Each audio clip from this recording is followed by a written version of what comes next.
Card game? What's a card game? Didn't I move on to doing really awful video game videos? Or move on to not doing videos at all, really? I've got some spare time recently, so let's go over one.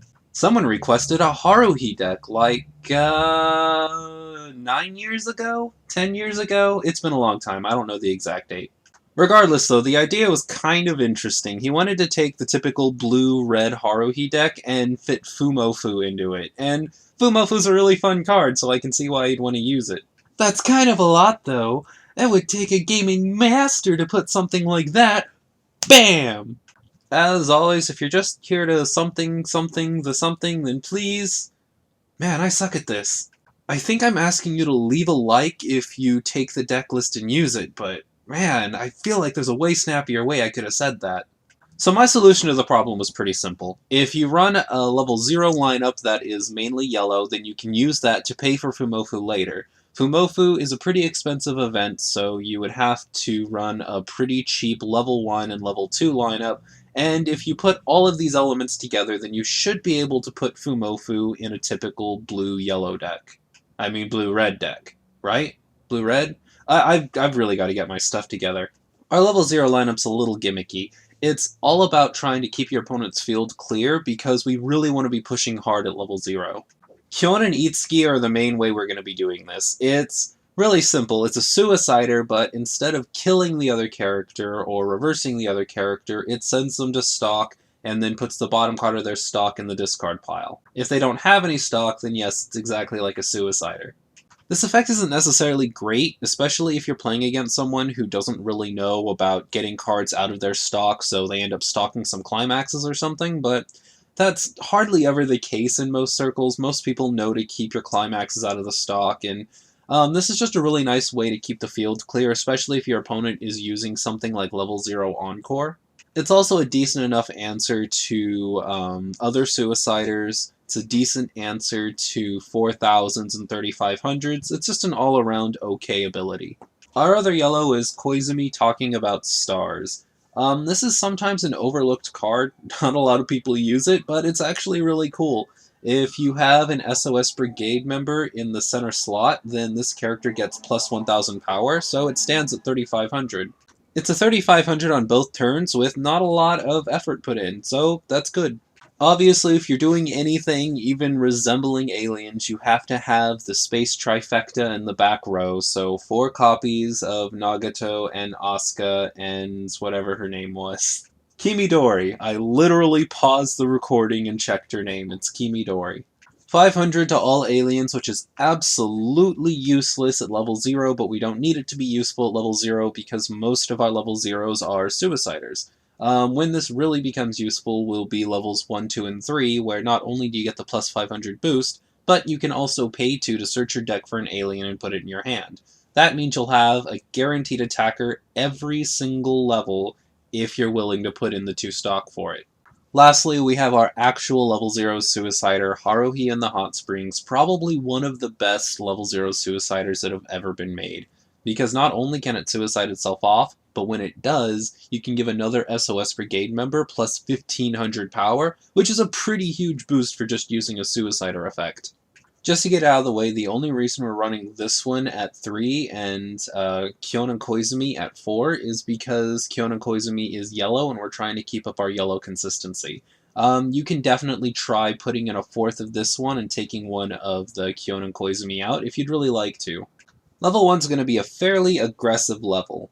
So we're running our 7000 vanilla as our main beater, and the reason we're doing this is because 1, it's searchable with the space trifecta in the back row, 2, it's an 8000 with 2 of your back supporters in the back, and 3, because we absolutely have to be aggressive on this level. Our level 2 and level 3 tech are hella expensive.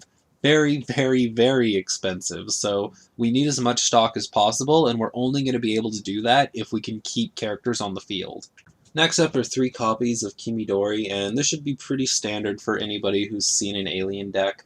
Not only is her alarm ability really good, if you can put her on top of your clock, she can actually give you plus 1000 power, so your standby Nagatos will go up to 9000 power instead of 8000. Also, she absolutely has to hit the field. then you can play her and have her attack an open spot, and her ability lets you pay 1 stock to make it so that if one of your standby Nagatos happens to reverse a character, then you can draw a card, which is really good. Lastly, we're running 2 copies of normal Haruhi, and I've always really liked this card. If your opponent happens to push you to level 1 first, then this is actually an extremely good card. You can reverse a level 0, remove it from the game, and then during the next turn, if your opponent fills up their field and there's nothing you can take on, then you can just keep it removed from the game and you're playing on a 49 card deck. Or if your opponent doesn't fill up their field or plays a character that you know this can step over, the next turn you can put it back in play and there's nothing your opponent can do about it. If it were something that just remained on the field, then your opponent could reverse it and then you wouldn't get it next turn, but this is something that can potentially stay alive pretty much throughout all of level 1 if your opponent's playing incorrectly.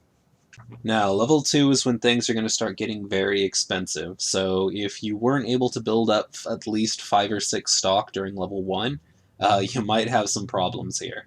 So our main attacker is going to be Nagato Flower Viewing, and this is a bit of an odd choice. The reason I really like it is because it's a level 2 that has Brainstorm, and having Brainstorm on level 2 is incredibly good because you can force yourself into a deck refresh, and you can potentially get 4 cards off the top of your deck and thin your deck down a little bit. It's also really neat because if you do happen to hit any climaxes, even if it's just 1, then this should technically be strong enough to take out anything on your opponent's side of the field. Overall, it's a level 2 that only costs 1 stock, and if you absolutely need it to be stronger, you can pump some stock into it to make it stronger. A couple copies of Victory Declaration Haruhi, of course, because like, the number one thing you want to do with any kind of deck involving red is go into your Trouble Girl Haruhi as quickly as possible. Now, if you really wanted to, you could take out the 2 Cracker Haruhis I'm about to show you and put in 2 more of this so that you're running a full 4-4 line. And that's good, it's decent, but the thing is, there's always going to be a chance that your opponent has something on the field that you absolutely need to kill. So, since this doesn't have any killing power, we're running this at 2, and then the other Haruhi at 2 as well. And this is the other Haruhi. Another thing that really bothers me is the fact that the deck doesn't really have any attackers that attack for 2 soul damage. Having 2 of these instead of 4 Declaration of Victory Haruhis gives you at least some kind of 2 soul attacking power at level 2. It's also one of my favorite cards, so, you know, I might be a little biased. Lastly, let's talk about our level 3. Everyone should know Trouble Girl Haruhi by now. If you play her from the hand, whether it be through change or just on a whim, you can heal 1 from the clock, and then she has a climax combo that lets you deal an extra damage after the attack has been resolved. It was a pretty good card for the time. It's less good nowadays because Fate kind of did it better, but it's still really good. And finally, of course, we're running 2 copies of the most broken card in the Haruhi set. Hands down, no exceptions, no alternatives. You play Nagato dressed up, and you definitely pay the 1 stock for her ability, because if you reverse a character, then you can put the top card of your clock into the discard pile, so you can heal 1 pretty much. And when she's put on the stage, you can take your opponent's entire field, rearrange it, and then put it back however you like. Holy crap, I cannot even believe this is a real ability. Now the idea here is we're only going to play 1 of them because obviously your Trouble Girl Haruhis are going to be your main attackers, so the idea is you have 2 copies in the deck so that you can guarantee 1 of them will hit the field, and then the other 2 spaces will be Trouble Girl Haruhis. Moving off of characters and onto events, this is an alien deck, so of course events are going to be a pretty big thing. We have 2 copies of the coveted Fumofu. The reason we're only running 2 copies of this is because it's a very, very situational card. If we did run it at 3 or 4, yes, we could pull it off more consistently, but it's not really something you need to pull off all the time. It's more of a tool. And, you know, sometimes you just don't need a screwdriver, okay? Sometimes all you need are wrenches, and the screwdriver is something that you can just put back in the toolbox. You can pretty much take any of your opponent's front row characters and put them in the stock. It's obviously good because you can free up a space and you can get rid of something with Super Encore or something with just so much power that you can't even deal with it. But there's a small problem with using it in a deck like this, and I'll explain it a bit later. Next up, we're using 4 Message on the Bookmark. I've always really liked Message on the Bookmark. It heals it lets you draw a card, and it removes itself from the game so that you don't have to draw into it again, and all of it for only 1 stock, as early as level 1. If you can just stay on level 1 and gather stock, then that's good, so you can heal yourself and stay on level 1. It's also good on levels 2 and 3, obviously. Drawing cards is good, and if you can get through all 4 of them, then you're playing on a 46 card deck. Now the great thing about Aliens is there's a lot of really good alien blue event cards. So if you wanted to, you could cut down a little bit on this card and put in some barriers, because barriers are really like the main ones that you want. But I just found for this deck that this one had the best results. These are our climaxes. We're running Someday in the Rain for the climax combo, and also door triggers are awesome. And we're running I Will Tell You About Myself because this deck doesn't do a lot of soul damage, and we're going to be that cheesy guy who just rushes the 2 soul damage climaxes because it's fun. The cool thing about this lineup is you can actually get both of these in the trial deck, so that's awesome. Okay guys, we looked at the deck, we're going to move on to strategy. It's all a lot of fun, but first I'd like to talk to you guys a little bit about deck building.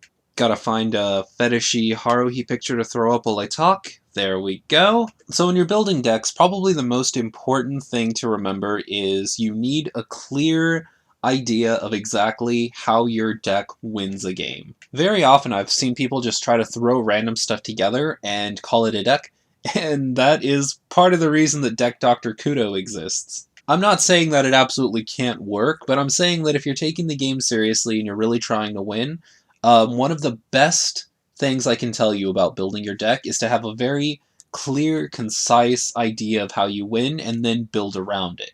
Okay, go back and watch some of the advanced deck building tip things that I've built, because they kind of teach you all about this stuff. Sometimes when I'm building a deck and people are telling me exactly what they want to do with it, I call it an AM/PM deck.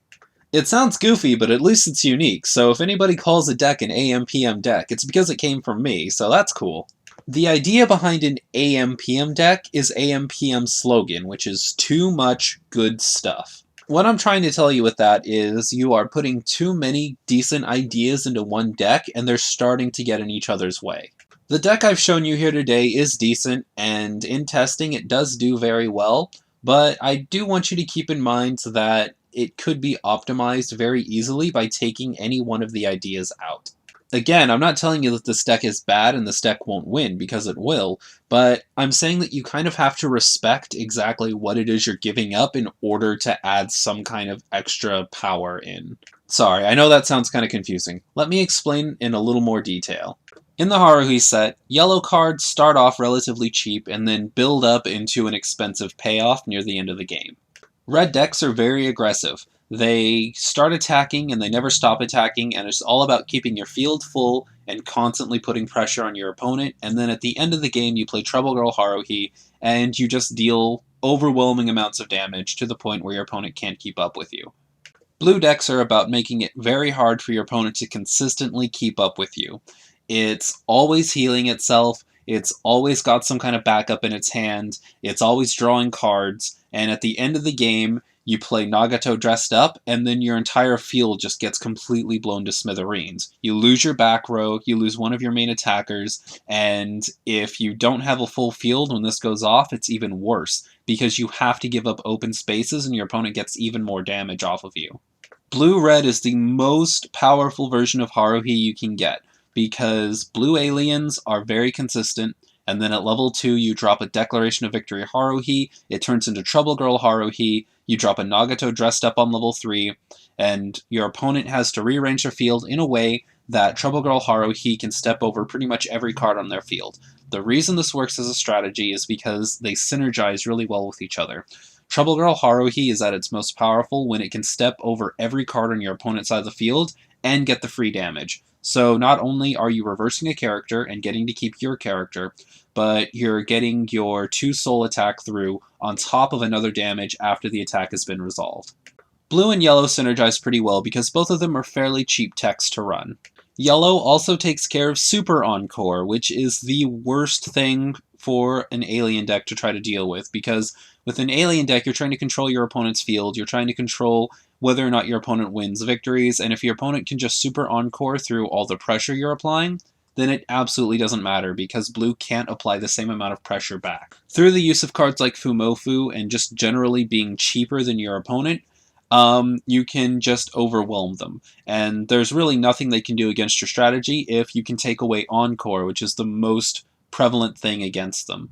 Yellow-red works because the stock consistency of yellow lets you do things with red that you wouldn't be able to do otherwise. There are strategies in red that you would never try to pull off in a regular game because they're just so expensive, but if you supplement it with yellow or green a little bit, it's actually really possible to pull those strategies off, and it's a lot of fun.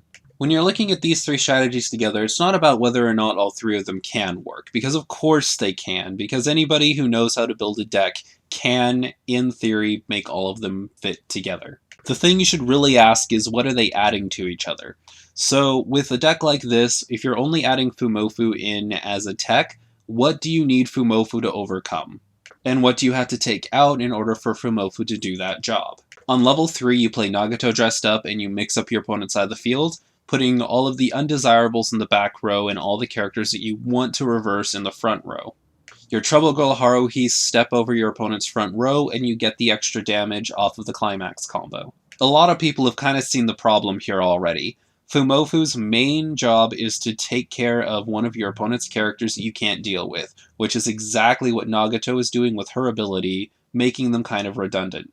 That's not to say it can't come in handy at all. It's useful when your opponent has something with super encore that your other characters can't deal with, but it's a little clunky when this is doing the exact same thing that another card is doing. It's just taking care of like one extra situation. The really awkward thing here is that it even takes the place of a blue event card that does this job even better. It's really important to talk about this stuff because people put ideas like this down on paper and it sounds really good in your head because theoretically all of the elements are good. It's not just about being good, it's whether or not it brings something to the table that will actually help your deck achieve victory. Sometimes what it brings just isn't that useful for you. Just a little something to think about, huh? When you're redrawing your hand, throw away every single card that isn't a level 0 or a climax. Our idea is to get and keep level 0 pressure as much as possible, and because we have level 0s that can search for our levels 1, 2, and 3, there's no reason to try and hold on to levels 1 and 2 in case you don't draw one. At level 0, your main goal is to get 2 of your alien trifecta in the back row as quickly as possible. When it comes to attacking, stick to open spaces and only run into something if you really need to. Your Koizumi should be pretty powerful at this level, so, as long as they don't play anything in the middle, it should be fine. Try to stick to having your Suiciders in the middle and 2 Koizumis on the ends. At level 1, there's really only one strategy. Try to get some Nagato Observer remotes on the field, and that's about it. By the end of level 1, you should have 5 or 6 stock under you, and you should have 2 copies of Nagato, Kimidori, Asuka in the back row. At level 2, your main strategy should be pulling off your Victory Declaration Haruhi into Trouble Girl Haruhi change combo. If you leveled up before your opponent, then having a couple of Cracker Haruhis is really good, because you can use your Cracker Haruhis to step over level 1s, beat them really easily, and get your opponent to level 2 very quickly. If you're getting pretty close to a deck refresh, then don't feel bad about abusing Sakura viewing Nagato. It's really good, you can get really powerful off of it, and you should be able to force yourself into a deck refresh, and if you're doing it correctly, into 8 new climaxes in your deck. At level 3, your ideal play is to have a dressed up Nagato in play, rearrange your opponent's side of the field, play 2 Trouble Girl Haruhis, and then have the climax in hand to do the climax combo. You should theoretically always be able to pay for Nagato's ability, and having that extra healing ability is actually really nice. You can use Fumofu to get rid of any characters with Super Encore. You can also get rid of any of your opponent's spaces at all in order to clear up spaces for your level 0s and stuff to deal extra soul damage. If you find that your characters are a bit too weak, don't forget that you can play your level 0 Suicider and have it kill itself against a level 3 or something, in order to give another one of your characters plus 1500 power. 1500 power is a lot, especially at level 3. Just remember, it's a battle of attrition to see who runs out of resources first, and you should come out ahead. Thank you so much for watching to the end. If you enjoyed the video, like, comment, subscribe as always. Don't be afraid to leave me your thoughts on what I should make in future videos in the comments section below. I promise I'll at least look at them if I don't get around to making them. And since this video is already gone for so long, I won't take up too much more of your time. Thanks again for watching, and have an awesome day, guys.